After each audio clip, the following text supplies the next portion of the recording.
Isa nga po mga idol sa mga rason bakit nabigo ang Golden State Warriors na makuha ang huli sana nilang target na si Lauri Markkanen dahil ayaw nga po nilang ibigay si Brandon Podziemski. Sa sobrang tiwala nila sa kanilang batang player, wala na nga silang pakialam kahit napakalaking oportunidad ang kanilang nasayang. Pero wala rin naman sila ditong pakialam since naniniwala nga po ang buong prangkisa kay Brandon Podziemski na siya ang magiging future franchise player ng team, na mismong team owner na nga po ang nagsabi na ang magdadala at mangunguna ito sa kanilang kupunan sa mga susunod na taon once na magretiro na si Stephen Curry. Napakalaki rin naman nga po ng potential nito at ang maganda pa dyan, ginagawa rin naman ito ang lahat ng kanya makakaya upang maabot ang expectation sa kanya ng team. Sa katunayan, pinapagpatuloy nga nito ang kanyang workout para mapa-improve ang kanyang laro at ang shooting. Mas pinalakas, pinalaki ang kanyang katawan upang maging ready sa kanyang pangalawang taon. Maliban dyan, mismong si Coach Steve Kerr na rin naman ang nag-advise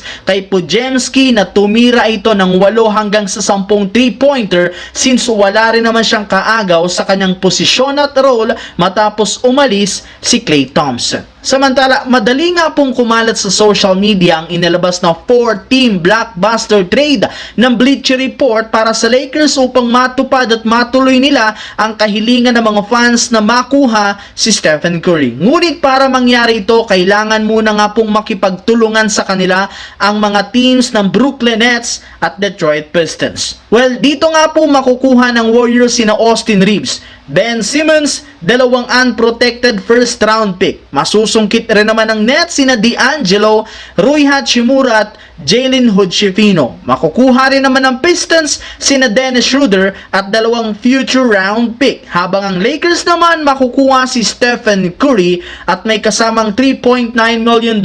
Subalit kung akala nyo magiging madali lamang para sa Lakers na isa katuparan ng klaseng trade na ito, diyan nga kayo nagkakamali dahil bukod sa kanilang future draft pick 5 sa kanilang key player ang mawawala na sina D'Angelo, Jalen Hood, Rui Hachimura, Austin Reeves at Gabe Vincent upang makuha lamang si Stephen Curry. Sa kabilang banda naman, kung inyo nga pong matatandaan, hindi nga ang Los Angeles Clippers ang kusang nagtanggal kay Paul George. Sa katunayan, gusto pa nga sana nila itong bigyan at papirmahin ng kontrata. Ngunit mismong si Paul George na ang tumanggi sa alok nila since naliliitan nga siya dito. Kaya sa huli, napilitan nga itong umalis sa team at lumipat sa Philadelphia kung saan pumirma nga siya dito ng mas malaking kontrata, which is pumabor rin naman nga daw sa Clippers gayong nagkaroon sila ng cap space. Yes mga idol, ginamit nga ito na pagpapapirma ng ilang mga key player, lalo na sa defensive players na siyang ipangpapalit sa kanya.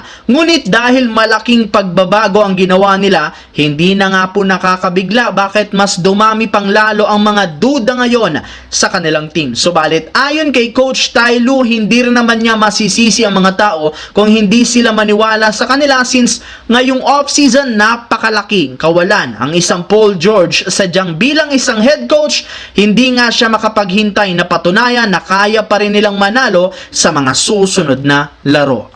So yun lamang mga idol ang ating bagong video na ating pinag-usapan ngayon dito. Once again, this is your J-Zone TV. Huwag kalimutang mag-like, mag-subscribe, pindutin ang notification bell sa akin channel para lagi kayo maging updated sa mga videos na pinapalabas ko. Isang malaking shoutout sa lahat mga idol. Maraming salamat po.